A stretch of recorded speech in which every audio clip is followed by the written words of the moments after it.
You want to hear it? Here it is. To those of you who have spoken against or for my position, I respect and actually appreciate your exercise of your free speech.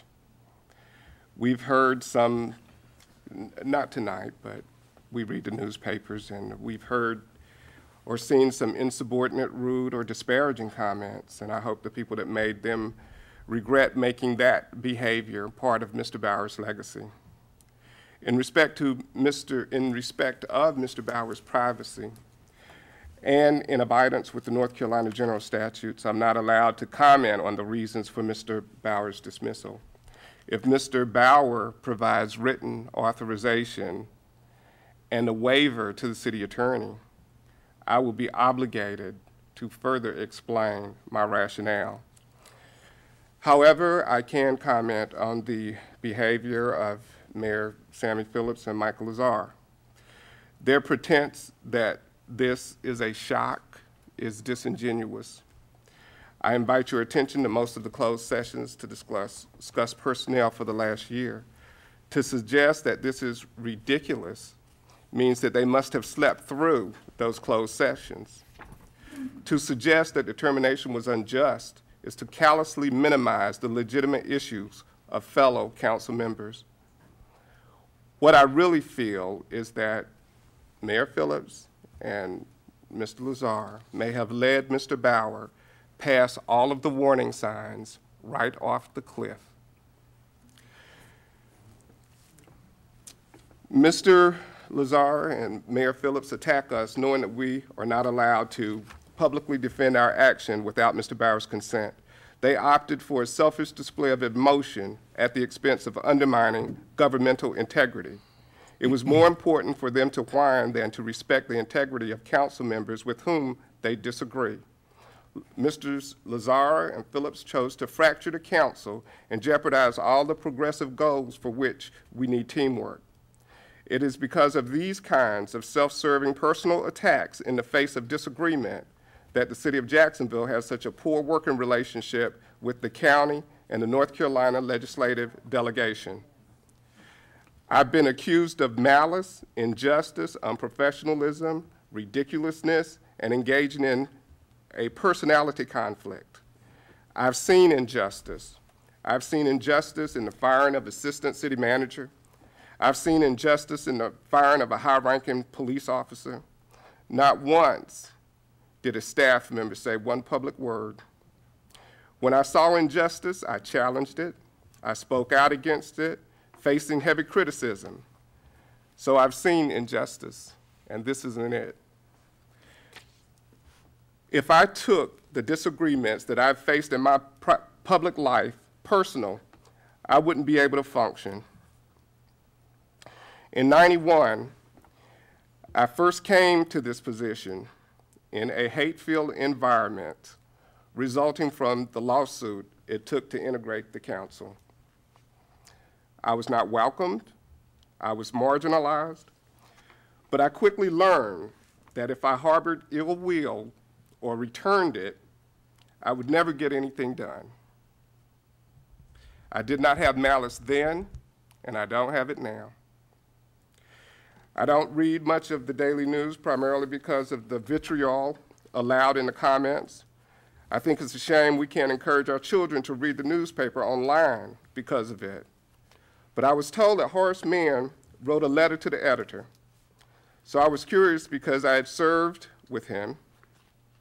I read his letter. I found his descriptions unfamiliar and quite surprising. His comments bore no resemblance to my reality. Suggesting that Mr. Bauer was fired because he would not kiss someone's derriere was wrong. And again, considering our children, I wish he had exercised a better choice of words. Horace Mann knows me personally, and he cannot list one thing I ever asked for that wasn't trying to serve the citizens. I initiated the fight to get our meetings televised so people could see what goes on with the council. I was the first to complain back in 1988 that the county commissioners met in the afternoon at a time inconvenient to the public. I know nothing of backroom deals. And if Mr. Mann knew of such dealings when he was on council, he was remiss for not revealing them. The decisions I participated in or items I asked for since I've been on this council go back to '91. The things I asked for, Fire Station number 4, the new City Hall, Riverwalk Crossing, Jacksonville Commons Development, Sturgeon City, come forward. Most recently, I requested clearing the path along Hargett Street so Belfort residents could get to the pedestrian trail. I requested a presentation on the waterfront downtown development ideas. I requested Kerr Street Recreation Center improvements, waterfront access for Georgetown residents. I also led the fight for crosswalks. These things are public. I've had nothing to hide. None of them involved kissing or backroom deals. Contrary to Mr. Mann's assertion, he says Mr. Bowers wouldn't clean out ditches. We have cleaned out ditches. And we even applied for a $1 million grant to replace some ditches with a drainage system in Northwoods. Further, it was the insistence of council that we got a budget with no tax increase. Mr. Mann gives Mr. Bauer credit for no tax increase. Mr. Bauer spoke to me about asking for a tax increase. And actually, Reva's right, there were members who wanted to reduce taxes. As far as Mr. Bauer having to take direction from each individual member of council, I have never been on a council where there was more control as much as by this one over that kind of situation. Whenever there was a concern about an individual member encroaching on the administrative aspect of government, the mayor brought it to our attention. We formed a consensus to direct the city manager, and I was never the subject of any encroachment. I'm not trying to undermine the democratic process or our team work because I'm not happy about anything. I've been in the minority in voting on issues. I support collective bargaining. I'm the only one up here that supports collective bargaining. But when we went to Washington, D.C. for our Congressional Cities Conference, I kept my mouth shut because that was my personal position. And I wasn't angry because I was in the minority. And the position of the council was against collective bargaining. I never thought of firing the city manager until last week. I look forward to providing our citizens the full benefit of Mr. Bauer's brilliance. All you have to do is look at our council meetings to see that I was always searching for common ground amongst council. In fact, both Michael Lazzara and Mayor Sammy Phillips frequently complimented me on my reasoning, expression, and conciliatory approach. For example, I was concerned that some were viewing Mr. Bauer as insubordinate for not purchasing the land for Fire Station number 5. I called a meeting with the mayor and Mr. Bauer. I told Mr. Bauer I wanted to help him avoid that situation of being accused of being insubordinate.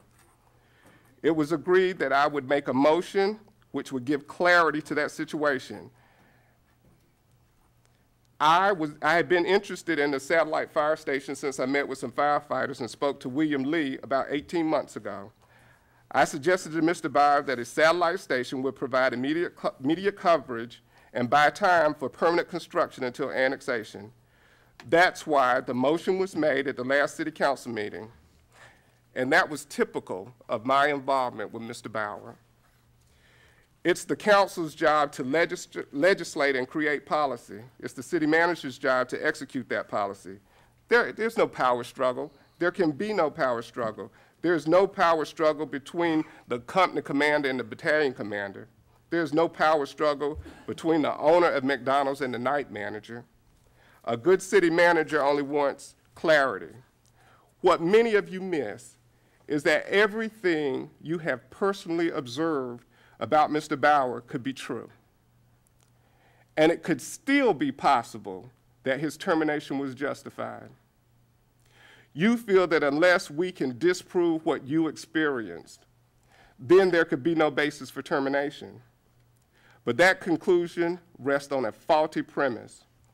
That is a faulty syllogism because our relationship is based on the democratic process and the employer-employee relationship. Our election places us in a position to be part of a majority which sets the policy for the city manager to follow. This is not about a personality conflict. Did anybody ever bother to ask, what is the nature of the personality conflict that I had with Mr. Bauer? I do not know what on earth Mayor Phillips is talking about, a personality conflict. The only personality conflict I'm aware of is Mayor Phillips' emotional outbursts when he cannot get his way. He does it right on G10. And that is what it really comes down to. Ever since I got elected, Mayor Phillips has dropped less than subtle hints that he can get someone to run against me if he's not satisfied with my performance. I have heard that he has said the same thing to other council members. Now, Mayor Phillips would destroy the fabric of city government because he cannot get his way.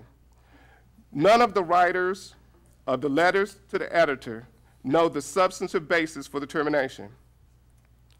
And there have been wrongful terminations in the past without this kind of response. So what are people basing their opinions on? They're basing their opinions on trust. We all have our constituents who trust us. My supporters trust my opinion that the decision was proper. Mayor Phillips' supporters trust his opinion that the decision was corrupt. Mr. Bauer's consent and waiver would put this to rest, in my opinion, but that doesn't seem likely. I had some more information that I wanted to share with you that shows how this process was developed and everybody's participation in it, everybody. But I was advised that that wouldn't be appropriate. It might violate the law, so I took it out. Why would Sammy, but I do have these concerns, why would Mayor Phillips and Mr. Lazzara participate in a process for a year because of a personality conflict? Does this sound like a personality conflict? Why would Mayor Phillips say to Mr. Bauer, what would he say to help him comply with council's concerns if he viewed this as a personality conflict? Mayor Phillips promised us that he would counsel Mr. Bauer and ensure the goals were met, with the understanding that the failure could lead to termination. Instead of doing that, Mayor Phillips led Mr. Bauer past all of the warning signs and straight off the cliff. The fact that Mayor Phillips had little concern with the city managers addressing the problems, not of individuals, but of the voting majority of the duly elected representatives of the city. That's the fact. The power struggle was not with Mr. Bauer. The power struggle was between tyranny and democracy. The power struggle was between doing the wishes of the majority and doing the bidding of individuals. This is precisely opposite of Horace Mann's accusation. That Mayor Phillips would risk destroying the city because he cannot get his way is shocking. This is all about Mayor Phillips getting who he wants to sit on council. It began well before Mr. Bauer was terminated. Mr. Bauer's termination simply provided Mayor Phillips the opportunity. Mayor Phillips would mislead the public, embarrass the city, encourage and condone employee misconduct just to try to get whom he wants on council. The level of hateful discourse in this city has spiked because of Mayor Phillips' intentional misinformation. I doubt much work is getting done as supervisors solicit signatures on a petition. Is this the kind of employee anarchy endemic of Mr. Bauer's leadership? Because of misplaced trust, we have former staff NCOs violating grievance procedures and making false and disparaging remarks about their bosses, men who made a life of respecting authority and the chain of command. These people trusted you to tell them the truth. You could certainly disagree over determination, but you cannot say that determination is a personality conflict, that I have malice, that I'm being unprofessional, or the process was unjust. This council trusted you too, Sammy, and you failed us all.